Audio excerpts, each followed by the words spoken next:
bro, we want to ask you a question. So what's your thought about the afterlife? Afterlife. Yeah, where do you think people go when they die? I think that's a good question.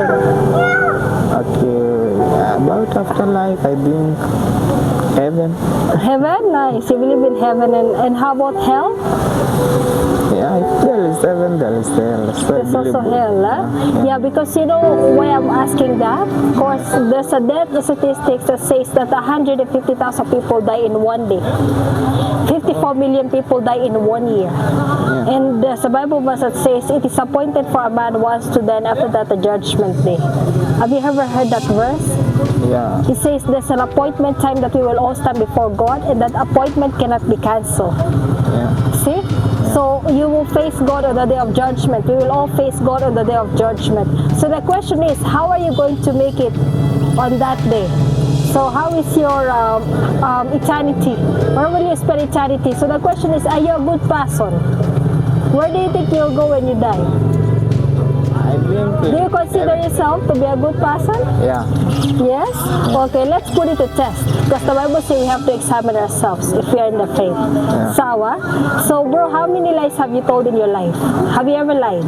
Yeah. You have lied, huh? What do you call someone who tells lies? Yeah. What do you call someone who tells lies? As you know, A liar, right? I lie. Have you ever stolen from anyone, irrespective of its value? Yeah. You did? Yeah, I do. So if you have stolen, what does it make you? It makes you a thief, right? It makes me a bit. Yeah. Yeah, the Bible says a lying tongue is an abomination to the Lord. Yeah. The Bible says no thieves will inherit the kingdom of God. Another thing, bro, have you ever used the name of God in vain? Saying OMG, oh my God, guy. Yeah. Yeah? That is blasphemy according to the Old Testament. So bro, another one.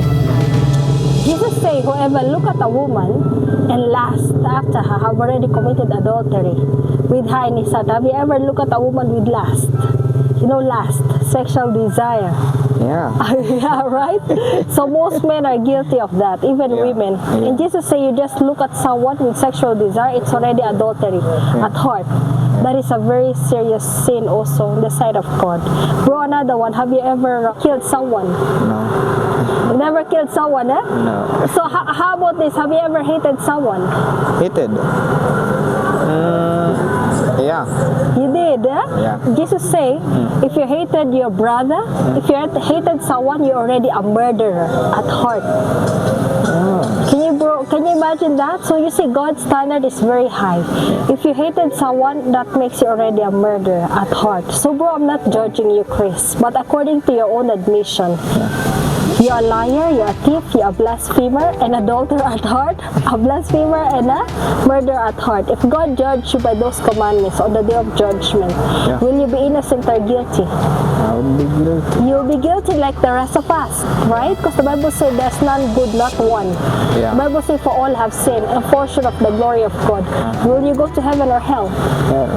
Hell, right? So now the question is, does it concern you that if you die in your sin, you will end up in hell? Yeah. It should concern you, bro, because this is where you would spend eternity. And the Bible actually also says, "Kaumahanam shahara wadam binimauti." Right? For the wages of sin is death. So God will pay you for your sin, just like a judge look at a criminal and he told the criminal, you will have to pay for your sin.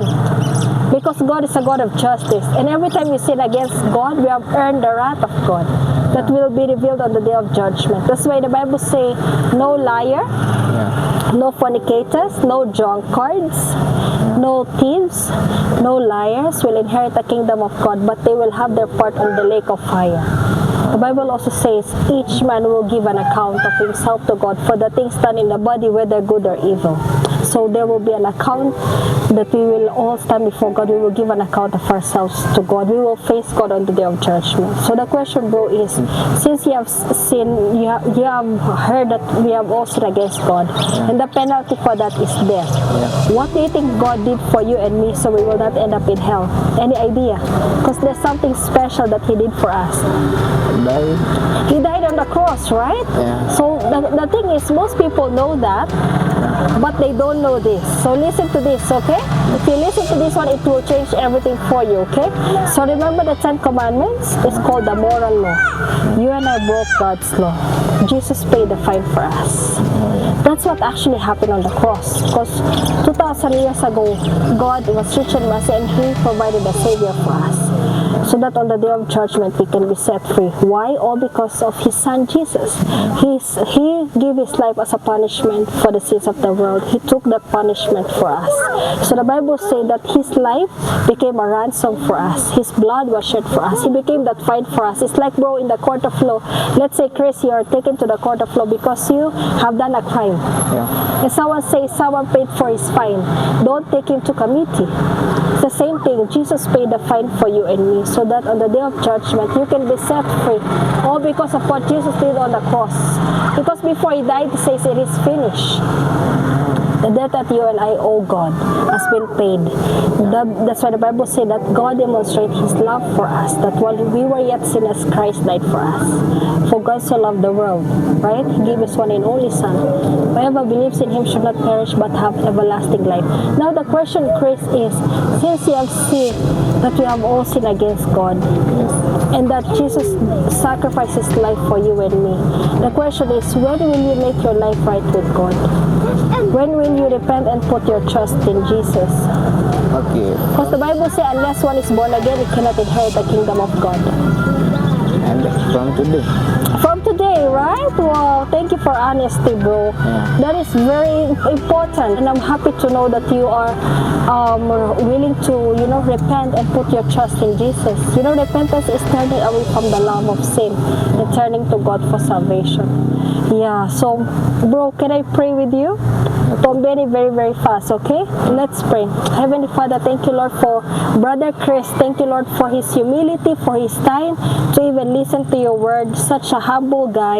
You God, I pray that today you will grant him repentance that leads to salvation, that he will pass from death to life, all because of what you did on the cross for us. Lord, I pray that he will come to the knowledge of our Lord and Savior Jesus Christ, that he will hunger for righteousness and for your truth, oh God. He will also hunger for your word. And we also pray, God, that you will bless him, Father God, for his time.